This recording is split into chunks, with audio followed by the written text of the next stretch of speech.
Bueno, hoy quería compartir una porción de la palabra con ustedes que Dios ha puesto en mi corazón.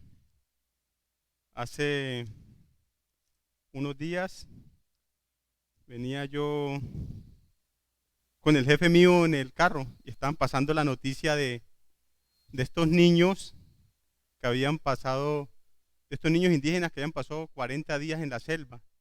Entonces él me decía que era mucho el milagro de que estos niños hubiesen pasado 40 días en la selva sin que les hubiese pasado nada. Entonces yo le dije a él, bueno, ese número 40 tiene su significado en la Biblia.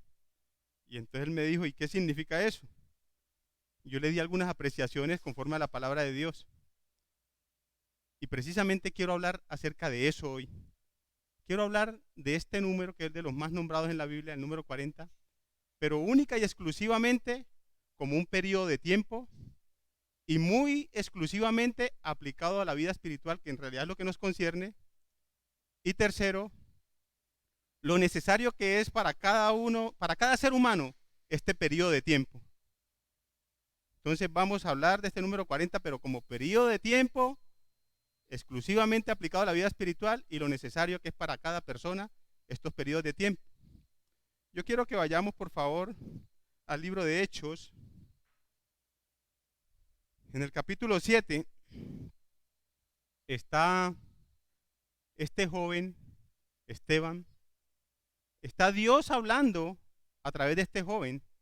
Y cuando digo Dios, porque cuando comienza su relato dice que este joven lleno del Espíritu Santo comienza a hablarles a ellos, al pueblo de Israel, a los escribas, a los fariseos, a los principales, y les comienza a hacer un recuento de todo lo que Dios ha hecho por ellos desde Abraham hasta el Señor Jesucristo.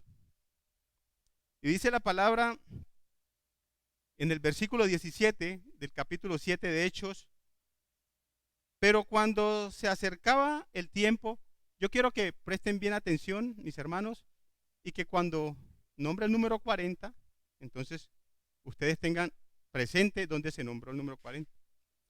Entonces dice, pero cuando se acercaba el tiempo de la promesa que Dios había jurado a Abraham, el pueblo creció y se multiplicó en Egipto, hasta que se levantó en Egipto otro rey que no conocía a José.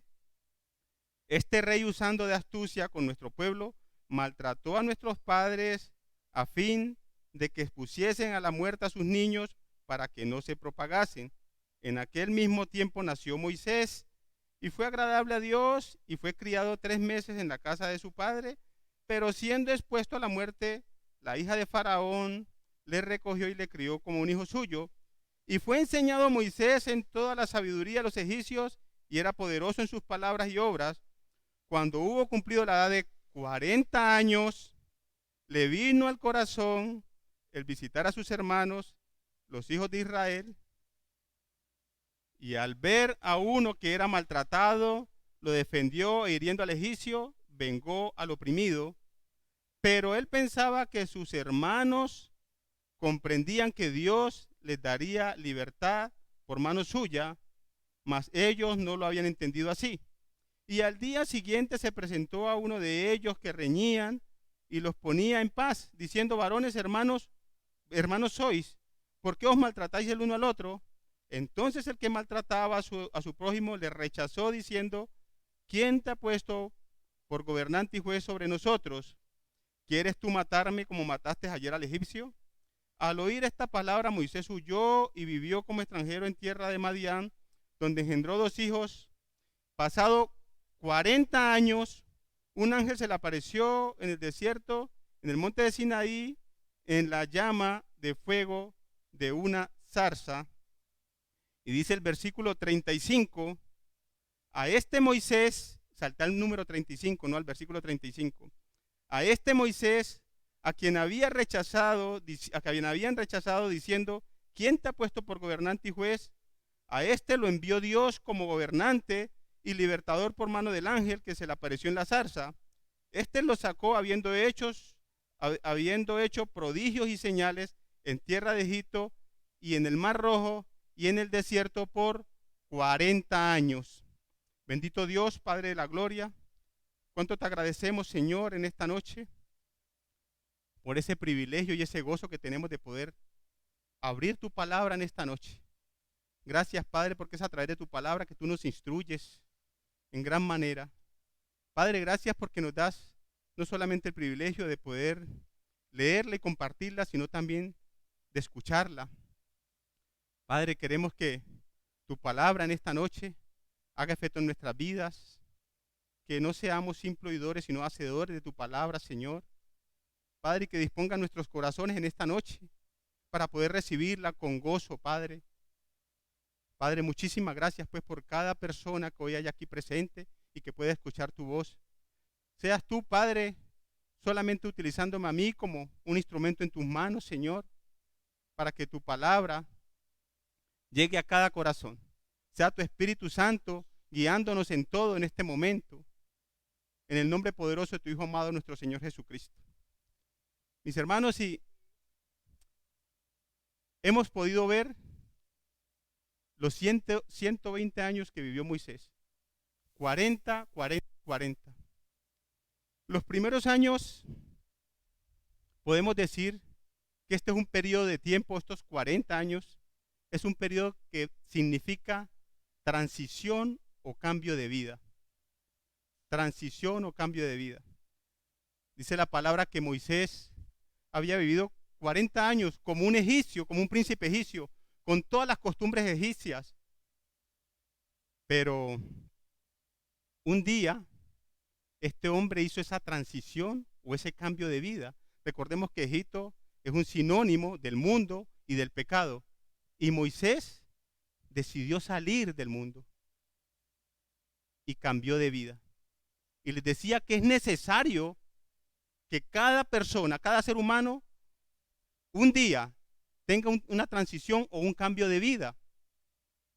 Ahora, yo no le estoy diciendo que se demore los 40 años que se demoró Moisés en hacerlo.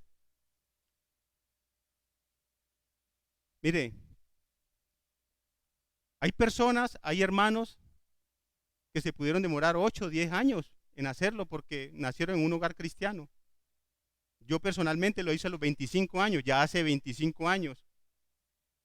Pero lo que Dios quiere es que usted haga esa transición, ese cambio ahora.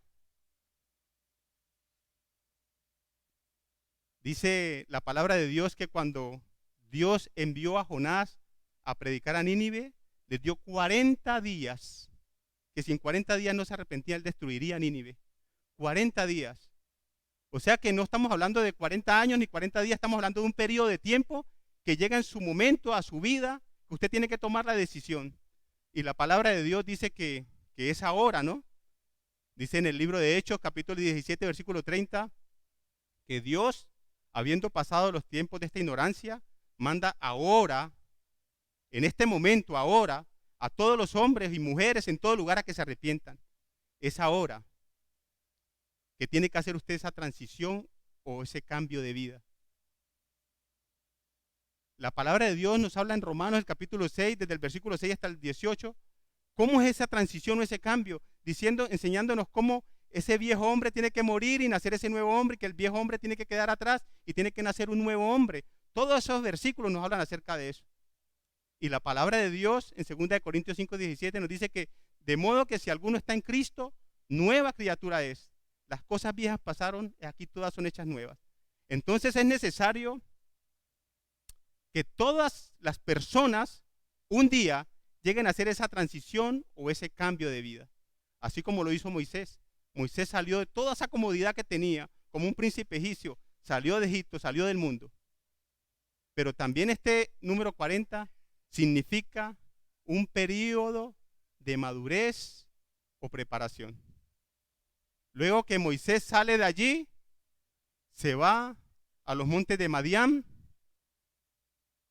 por 40 años como pastor de ovejas, allá viviendo con su suegro Jetro, oiga, Jetro, no Petro, viviendo 40 años como pastor de ovejas, preparándose para lo que pronto le vendría. Miren, mis hermanos, nosotros como iglesia, como congregación, como asamblea, estamos próximos a reconocer a unos hermanos que vienen ejerciendo una tarea, a reconocerlos como ancianos. No me quiero meter de lleno en este tema, porque ya los hermanos de Tuluá nos han dado una enseñanza suficiente y clara acerca de este tema, pero ese tiempo que tuvo Moisés preparándose allá con esas ovejas, porque un día ese mismo hombre iba a tomar las riendas, la dirección del pueblo de Israel y tenía que prepararse. Yo a veces me pongo a pensar cómo es de gran estima esta función de esos pastores que trabajan en el campo. Son de tan gran estima que nuestro amado Señor Jesucristo es el gran pastor de las ovejas. Y hacía yo memoria de David. Recuerden ustedes, todos conocen la historia de David. Recuerden que eran 7 hermanos, él era el último, hermano varón estoy hablando. Él era el último. 3 de sus hermanos mayores estaban acostumbrados a la guerra, pertenecían al ejército de Saúl, y cuando fue el profeta a ungirlos, pues fue primero buscando a los hermanos mayores, que eran los que tenían la experiencia en la guerra, pero Dios no había elegido a ninguno de ellos. Dios estaba esperando que viniera aquel que era el pastor de las ovejas, porque ese hombre, pastoreando las ovejas, había aprendido acerca del amor, había aprendido acerca de cómo dar la vida por esas ovejas. El hombre que se enfrentaba con los osos y con los leones por esas ovejas. Y yo creo que, como estamos próximos a nombrarlos, a reconocerlos, perdón, estos hermanos han tenido que tener una preparación aquí con las ovejas. Yo creo que los hermanos han tenido que tener pleno conocimiento. A esta fecha se han preparado y tienen que tener pleno conocimiento de la asamblea como tal, de la palabra de Dios como tal, de la doctrina como tal. Estos hermanos se han preparado, han tenido que haberse preparado, como Moisés, como Dios preparó a Moisés para guiar su pueblo. Y han tenido que haber madurado, no solamente en lo espiritual, sino también en lo físico, porque nosotros somos conscientes de que como ancianos no podemos nombrar a alguien que no haya quemado esas etapas de juventud. No estoy hablando de que tengan que ser muy viejitos, pero tampoco jóvenes. Tienen que haber pasado unas etapas, tienen que haber madurado no solamente en lo espiritual, sino en lo físico. Estos hombres tienen que ser unos hombres oradores, hombres que vivan la fe, que vivan la palabra de Dios y que han dispuesto su corazón para tal. Y hoy en día sabemos que para todos se necesita preparación o madurar en todo, mucho más en las cosas del Señor. Si una persona quiere ser médico, pues como mínimo tiene que estudiar 17 años. 5 de primaria, 6 de bachillerato, 5 de la universidad y 1 de práctica. Y si quiere ser un especialista, pues 4 años más son 21 años. Y así mismo el abogado, así todo. Hasta para casarse hay que prepararse. Bueno, estoy hablando del pueblo creyente, ¿no? Porque el inconverso se conoce hoy, mañana se casa y se separa dentro de 3 meses y vuelve y se casa y así sucesivamente. Yo estoy hablando del pueblo creyente. Y tenemos ejemplo en la palabra de Dios de hermanos que duraron 40 años para casarse. No estoy diciendo con esto que tenga que esperarse 40 años para casarse, pero tenemos el ejemplo de Isaac y Esaú. El padre y el hijo duraron 40 años para poderse casar. Si gusta, hermano, lo puede colocar ahí, está en Génesis capítulo 26, perdón. Génesis capítulo 26, el versículo 20, para que los hermanos lo puedan. Génesis capítulo 26, el versículo 20.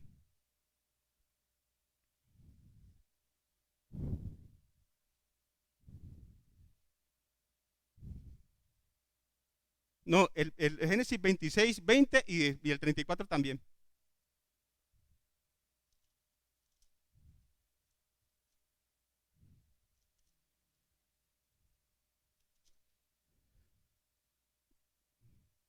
¿25:20? Sí, 25:20 y 26:34.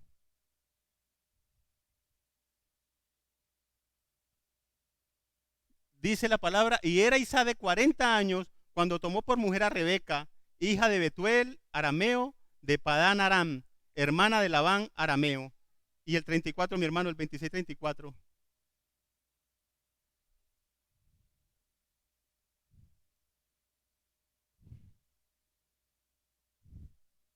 El 26:34 dice así: y cuando Esaú era de 40 años, tomó por mujer a Judith, hija de Berit Eteo, y a Besamat, hija de Elón Eteo. 40 años duraron estos hombres para tomar una buena decisión, podríamos decir, que era de casarse, pero tuvieron que prepararse y tener una madurez. Pero seguimos avanzando, mis hermanos. El número 40 también significa un periodo de servicio o ejecución. Cuando Moisés duró esos 40 años y salió, hizo una transición, un cambio de vida, luego tuvo 40 años preparándose como pastor de ovejas en los montes de Madián, y luego vino a la ejecución y al servicio de Dios. Dice la palabra de Dios que duró 40 años en el desierto con el pueblo de Israel. Y así como es necesario hacer un cambio de vida, así como es necesario prepararse y madurar en las cosas espirituales, es necesario servirle al Señor. Todos los creyentes, no estamos hablando solamente de los hermanos que vienen a compartir una porción de la palabra acá, un versículo.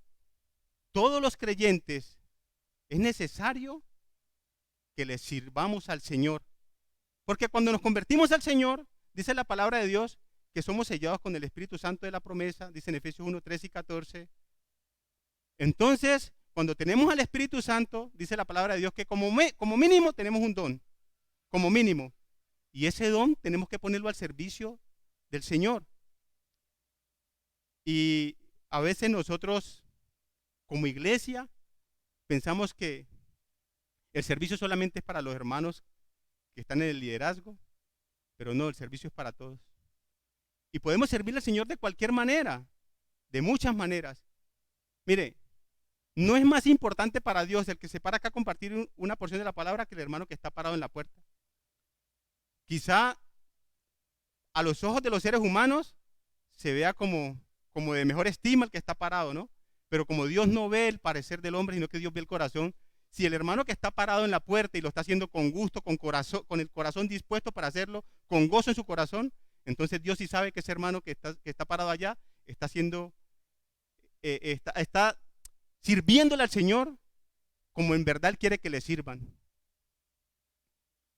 Nosotros tenemos el mayor ejemplo de servicio que es el Señor Jesucristo. Y Él en su palabra nos insta a nosotros a que seamos como Él, como el Señor Jesucristo. Dice la palabra de Dios en Filipenses capítulo 2 versículo 5. Haya pues también en vosotros ese sentir que hubo en Cristo Jesús, el cual siendo en forma de Dios, no estimó el ser igual a Dios como cosa que aferrarse, sino que se despojó de sí mismo, tomando forma de siervo o servidor. Cuando la palabra dice que yo tengo que tener ese mismo sentir que tuvo Cristo Jesús, yo que no soy nadie, Él siendo Dios se despojó y se hizo servidor. Ahora Él me dice a mí, a todos los creyentes, que debe haber ese sentir también en mi vida de servirle. Dijo el Señor Jesucristo, yo no vine a ser servido, sino a servir. Él es nuestro mayor ejemplo de servicio. ¿Y quieren que les diga algo, hermanos y amigos? Servirle al Señor no es en vano. Usted no le está sirviendo al Señor de balde. Mire, dice la palabra de Dios en 1 Corintios,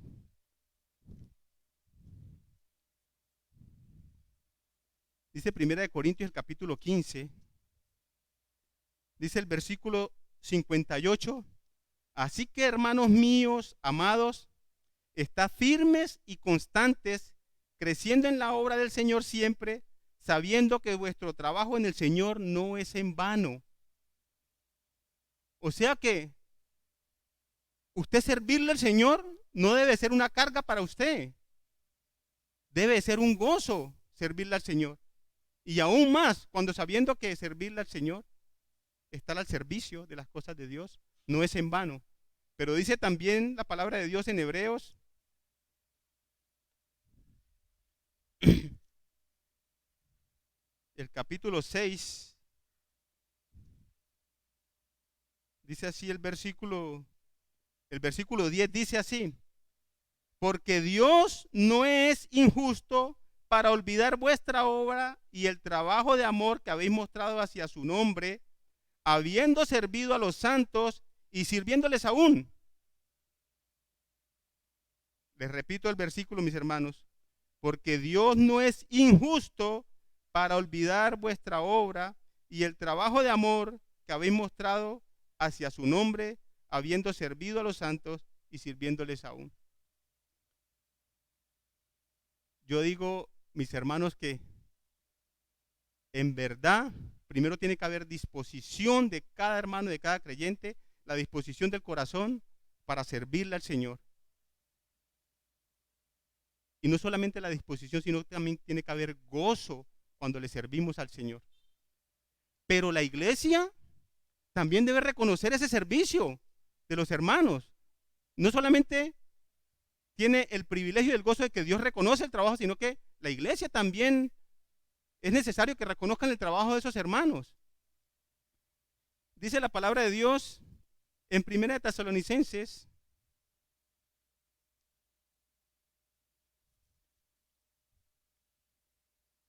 dice el capítulo 5, dice el versículo 12, 13 y 14 así: os rogamos, hermanos, que reconozcáis a los que trabajan entre vosotros y os presiden en el Señor y os amonestan, y que los tengáis en mucha estima y en amor por causa de su obra.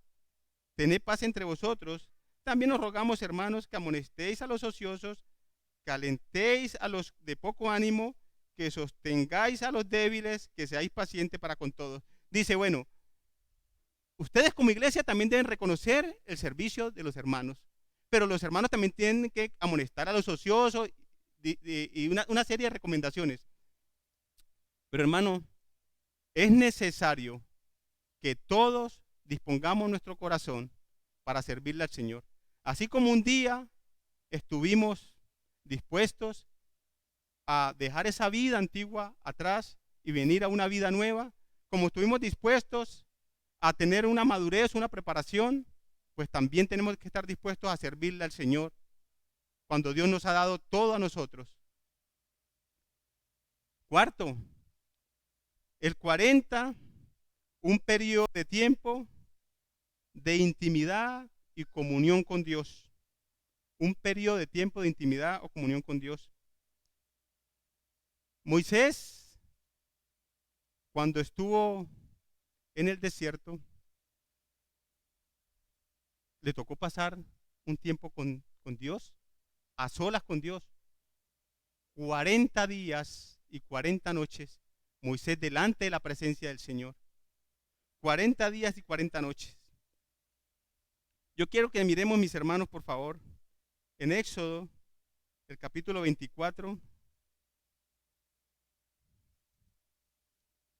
y dice el versículo 18,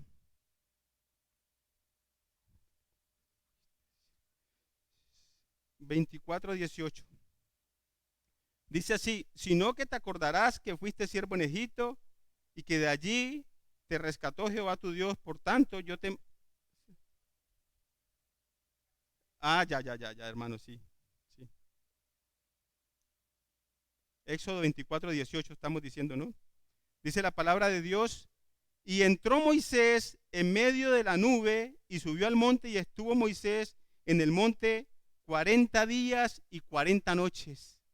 40 días y 40 noches en intimidad, en comunión con Dios. Bueno, también es necesario que cada uno de nosotros tenga ese espacio de tiempo con Dios.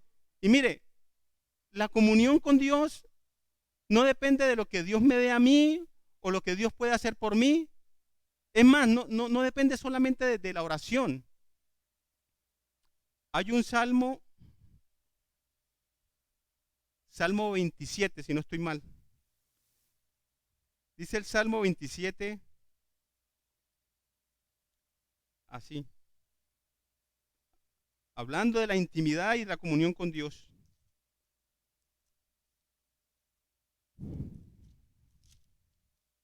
Dice la palabra de Dios en el Salmo 27, el versículo 4 dice así: una cosa he demandado a Jehová, esta buscaré, que esté yo en la casa de Jehová todos los días, estoy leyendo el versículo 4, todos los días de mi vida, para contemplar la hermosura de Jehová y para inquirir en su santo templo.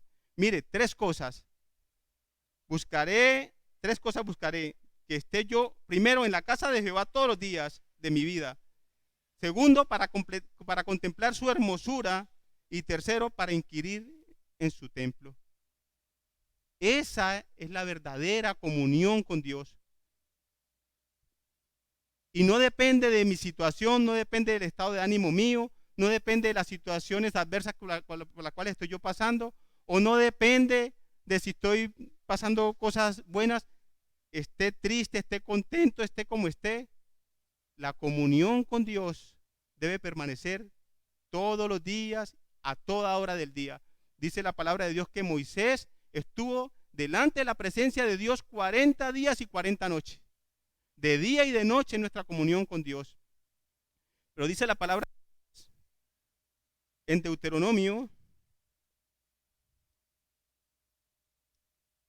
el capítulo 9, dice el versículo 9: cuando yo subí al monte para recibir las tablas de piedra, las tablas del pacto que Jehová hizo con vosotros, estuve entonces en el monte 40 días y 40 noches sin comer pan ni beber agua. Mire, este hombre no necesitó nada. 40 días y 40 noches y no necesitó absolutamente nada porque estaba en la presencia misma de Dios. Y yo creo que cuando nosotros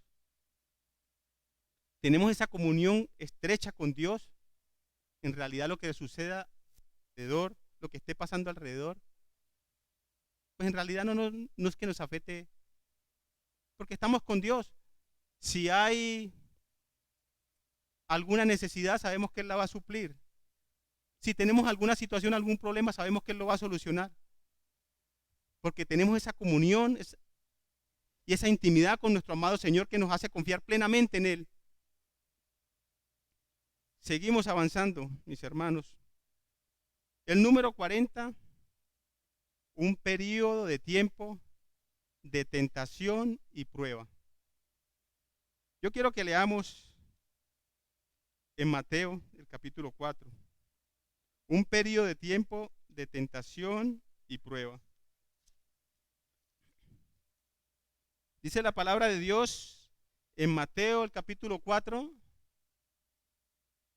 el versículo 1 dice así: entonces Jesús fue llevado por el Espíritu al desierto para ser tentado por el diablo, y después de haber ayunado 40 días y 40 noches tuvo hambre. Y ustedes ya conocen la historia, ya conocen qué pasó. Dice la palabra de Dios que llegó el tentador, llegó el enemigo, le dijo: si en verdad eres el Hijo de Dios, dile a esta piedra que se conviertan en pan. El Señor Jesucristo le dijo, bueno, la palabra de Dios dice que no solo de pan vive el hombre, sino toda palabra que sale de la boca de Dios. Luego le tentó, subiéndole al pináculo del templo, le dijo que se lanzara de allá, que la palabra dice: si eres el Hijo de Dios, lánzate, que sus ángeles te tomarán en el aire y no permitirá que tu pie tropiece. El Señor Jesucristo de la misma manera le responde, bueno, la palabra dice que no tentarás al Señor tu Dios. Y por último le tienta diciéndole que le mostraba todas las naciones y todo lo que había. Si te postrares delante de mí te daré eso. Dice la palabra de Dios, le responde el Señor Jesucristo: solo al Señor tu Dios adorarás. Ahora ustedes me dirán, bueno, ¿y por qué es necesaria la tentación en el creyente y la prueba? Bueno, si en nuestro amado Señor Jesucristo fue tentado, que estamos hablando que Él es nuestro máximo ejemplo, si Él fue tentado, pues ¿cómo no vamos a ser tentados nosotros? Ahora, la palabra de Dios a nosotros nos enseña que la tentación no viene de parte de Dios, que Dios no puede ser tentado ni puede tentar a nadie. La prueba viene de parte de Dios. Y es necesaria la prueba en nuestras vidas porque la prueba nos fortalece en fe, Cuando llega la prueba, mire, a veces estamos pasando como cristianos por una prueba y nosotros pensamos que el mundo se nos acabó. Y siempre decimos, pero es que el Señor piensa que es que yo soy Rambo, ¿por qué me ponen las pruebas más duras a mí? ¿Por qué a fulano no? Entonces, cuando nos damos cuenta de que el hermano está pasando una prueba totalmente mucho más difícil que la mía, entonces decimos, no, el Señor es misericordioso conmigo. El Señor es misericordioso conmigo porque la prueba que está pasando este hermano es tan difícil. Vean, mis hermanos, yo tengo mi propio ejemplo de vida, que quizás la iglesia no lo conoce, pero yo he pasado pruebas duras, que lo único que han hecho es fortalecerme en fe. Pero he pasado cosas en mi vida que quizá mi hermano Jorge tiene conocimiento de algunas de ellas, pero es necesario que los creyentes pasemos por esas pruebas. Quiero leer algunos versículos, mis hermanos. Dice el libro de Santiago,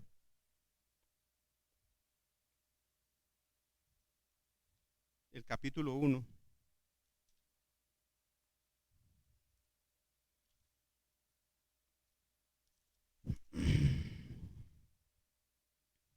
Santiago capítulo 1, dice el versículo 12, 13 y 14.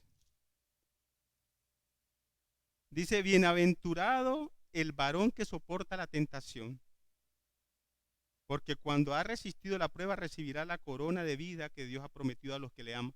Entonces, ¿por qué yo le digo que es necesario que el creyente pase por la prueba? Porque dice la palabra de Dios, bienaventurado, doblemente feliz el varón que soporta la tentación, porque cuando haya pasado esto, recibirá la corona de vida. Entonces esa prueba lo que hace es favorecerme a mí.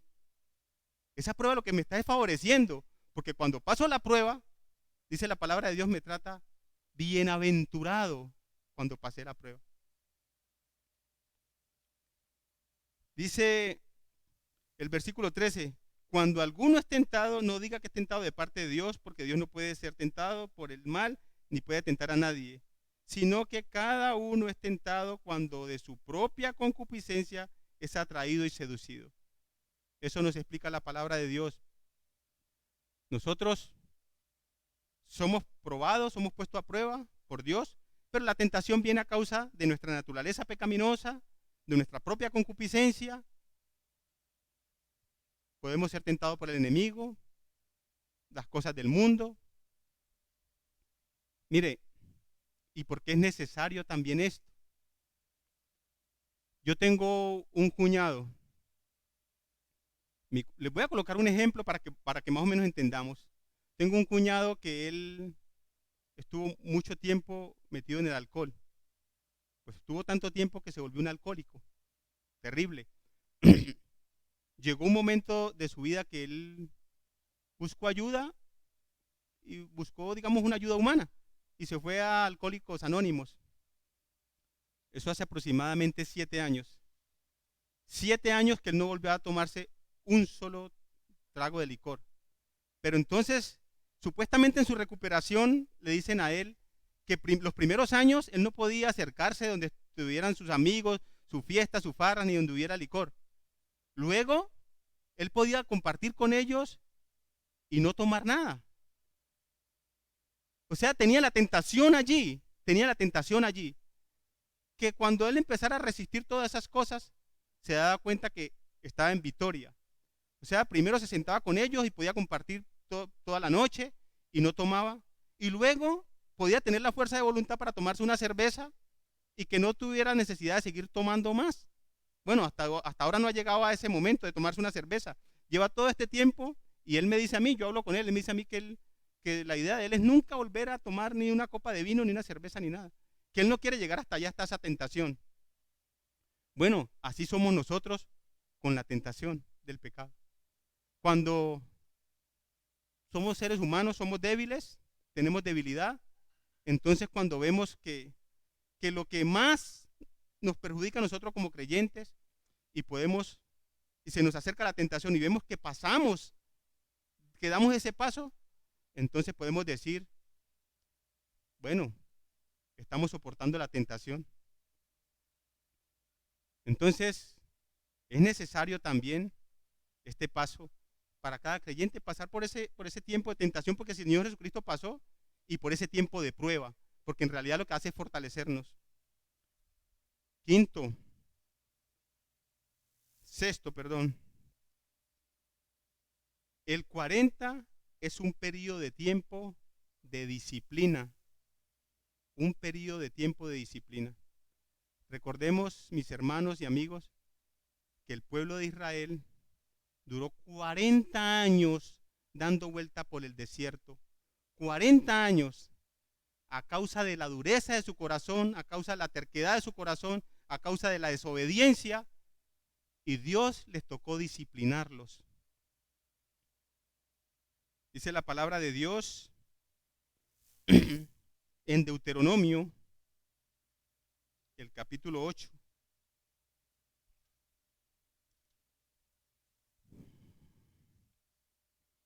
Y dice el versículo 2 así: y te acordarás de todo el camino por donde te ha traído Jehová tu Dios estos 40 años en el desierto, para afligirte, para probarte, para saber lo que había en tu corazón, si habías de guardar o no sus mandamientos. Y te afligió y te hizo tener hambre y te sustentó con maná, comida que no conocías tú ni tus padres la habían conocido, para hacerte saber que no solo de pan vivirá el hombre, mas de toda palabra que sale de la boca de Jehová.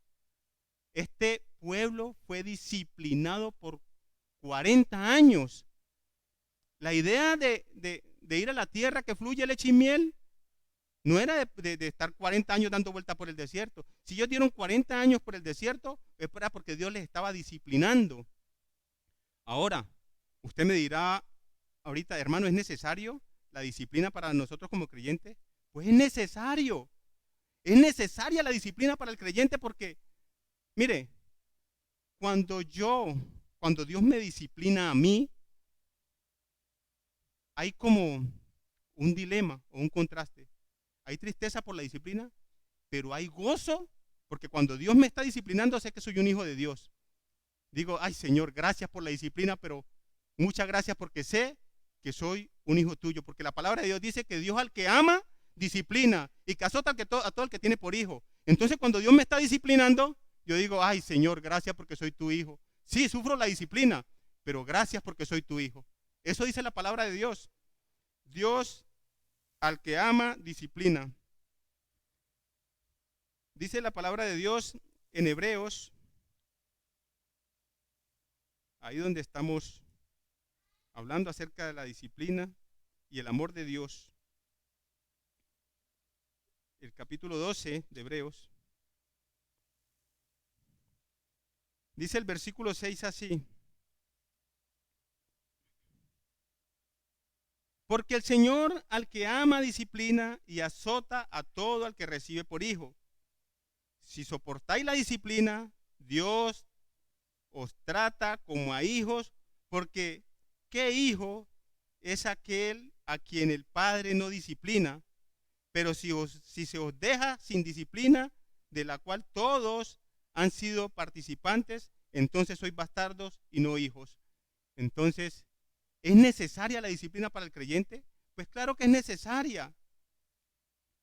Si nosotros como padres disciplinamos a nuestros hijos porque no queremos que nos cojan un mal camino o no queremos que se vuelvan necios, tercos, que se metan en problemas, bueno, pues eso es lo que hace la disciplina. La disciplina lo que hace es corregirnos, instruirnos, guiarnos para que volvamos al camino que Dios nos ha marcado.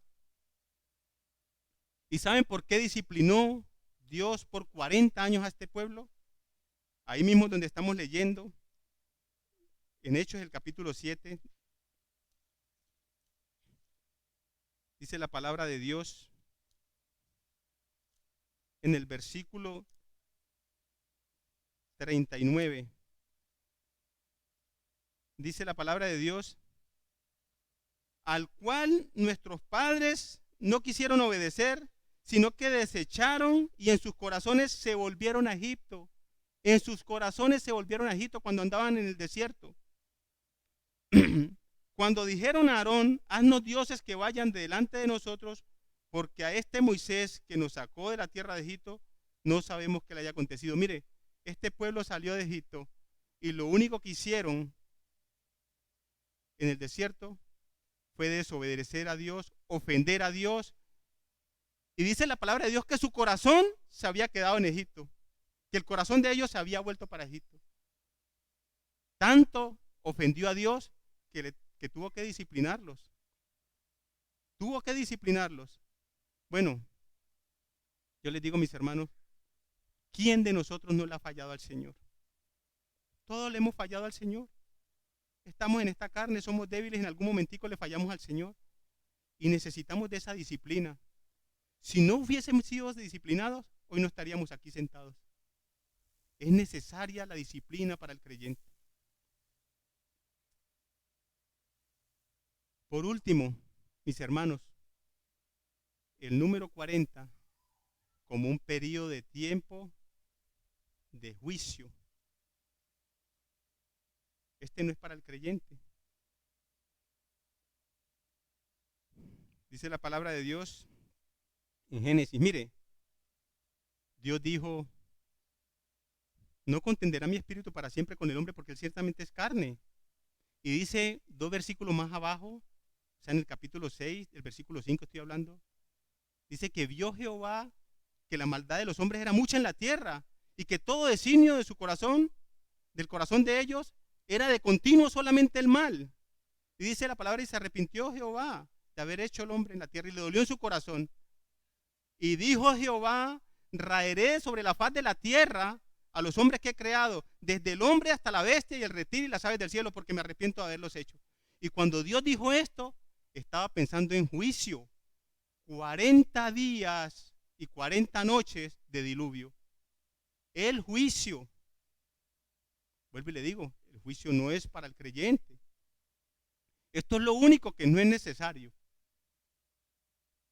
Pero el juicio, Dios hizo juicio a causa del pecado, a causa de la desobediencia. Mire, yo tengo 3 noticias para darle hoy. Una buena, una mala y otra buena. La buena es que el juicio no es para el creyente. Si ustedes pueden mirar, cuando se habla de juicio se habla para el inconverso, para aquel que de manera unilateral o de manera deliberada un día decidió rechazar al Señor Jesucristo. Y cualquiera puede decir, venga, pero es que yo nunca lo he rechazado. Bueno, cuando usted no reconoce o no acepta al Señor Jesucristo en su vida como Señor y Salvador, automáticamente le está rechazando. Está rechazando su amor, su misericordia y su salvación, que es a través de Cristo Jesús. Entonces, el creyente, la buena noticia es que el creyente no pasará por ningún juicio. Pero al que no ha tomado esa decisión en su vida, tiene que pasar por un juicio. Pero hay una noticia buena también, una buena, una mala y una buena, que aún está a tiempo. La vida, mientras haya vida, hay esperanza, dice la palabra de Dios. Algunas personas, cuando uno habla con estas personas, uno le dice, mire, va a llegar un momento en que va a haber juicio. Estamos a esto del juicio. Estamos a esto de un juicio, del juicio de la humanidad. ¿Y saben por qué estamos a esto de un juicio de la humanidad? Porque estamos viviendo como en los tiempos de Noé, donde se casaban, se daban en casamiento, donde ha proliferado el homosexualismo, el lesbianismo, donde no hay amor, el amor se enfrió, donde los hijos matan a los padres, donde a todo lo malo le llaman bueno y a lo bueno le llaman malo. Estamos en esos tiempos. Y hoy en día uno le dice estas cosas a cualquier persona y dice, pues si al fin y al cabo, si yo me muero, pues no voy a tener que pasar por esto. Porque al predicar la palabra, uno le dice, mire, va a llegar un día muy cercano en que el Señor Jesucristo va a venir por su iglesia. La iglesia va a ser raptada y bueno, y luego vendrán 3 años y medio de tribulación y 3 años y medio de gran tribulación, algo que nunca jamás ha pasado en la tierra, algo tenebroso. Y muchas personas dirán, pero de aquí a allá yo ya me he muerto. Bueno, si se ha muerto también va a ir a un juicio. Mire, Usted puede enfrentar al Señor Jesucristo, puede estar de pie delante del Señor Jesucristo, puede tenerlo como cordero o como león, como abogado o como juez. Dice la palabra de Dios allá en Apocalipsis que está sentado Dios en el gran trono blanco, pero su Hijo está a la diestra. Y me imagino yo ese momento, yo me pongo a imaginar ese momento. El creyente dice, no, yo pagué por él fue lavado con mi sangre, por él yo pagué. Pero cuando se presenta el inconverso, el que no tiene inscrito su nombre en el libro de la vida, entonces dirá: apartado de mí, hacedores de mal, nunca os conocí. Usted puede estar delante del Señor Jesucristo como abogado o como juez. Bueno, gracias a la misericordia de Dios, Él es nuestro abogado de los creyentes. Pero si no, alguno no ha aceptado, no ha dado ese paso, no ha salido de Egipto, pues algún día, vivo o muerto, va a estar delante del Señor y lo va a tener como juez. Quiero terminar precisamente con lo que dice la palabra en el libro de Apocalipsis. Dice el capítulo 20 de Apocalipsis. Dice el versículo 11: y vi un gran trono blanco y al que estaba sentado en él, de delante del cual huyeron la tierra y el cielo, y ningún lugar se encontró para ellos, y vi a los muertos grandes y pequeños. Y ya saben qué significa grandes y pequeños: los que han tenido poder, los reyes, y los pequeños, podemos decir, un habitante de calle que nunca reconoció al Señor, una persona humilde. Está hablando de los poderosos y de los humildes. Grandes y pequeños, de pie ante Dios. Y los libros fueron abiertos, y otro libro fue abierto, el cual es el libro de la vida, y fueron juzgados los muertos por las cosas que estaban escritas en los libros según sus obras. Y el mar entregó los muertos que había en él, y la muerte y el Hades entregaron los muertos que había en ellos, y fueron juzgados cada uno según sus obras. Y la muerte y el Hades fueron lanzados al lago de fuego. Esta es la muerte segunda, y el que no se halló inscrito en el libro de la vida fue lanzado al lago de fuego. De modo que los creyentes no vamos a estar delante del juicio del gran trono blanco, porque cuando eso suceda, pues nosotros ya estaremos con el Señor.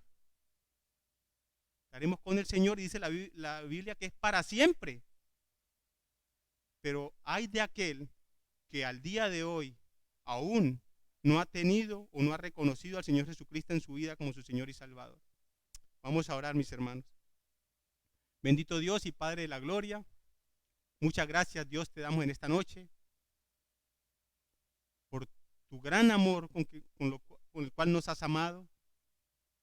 Gracias, Padre, porque esta porción de tu palabra, bueno, trae gozo y alegría a aquellos que una vez tuvimos esa gran experiencia de poder reconocer a tu Hijo amado en nuestras vidas como nuestro Señor y Salvador. Pero trae tristeza por aquellos que aún no lo han hecho, por aquellos que aún están apartados de ti, oh Dios, aquellos que no han tomado esa decisión de hacer una transición o un cambio en su vida, aquellos que no han tomado esa decisión de salir del mundo, de salir de Egipto. Padre, y es precisamente por ellos que te rogamos en esta noche, Padre, y que pueda llegar esta palabra, Señor, a sus oídos, y que puedan un día, Señor, poder abrir su corazón, y que tu Hijo amado, nuestro Señor Jesucristo, pueda entrar y cenar con ellos y ellos con Él. Padre, gracias pues en esta noche, en el nombre precioso de tu Hijo amado, nuestro Señor Jesucristo. Amén.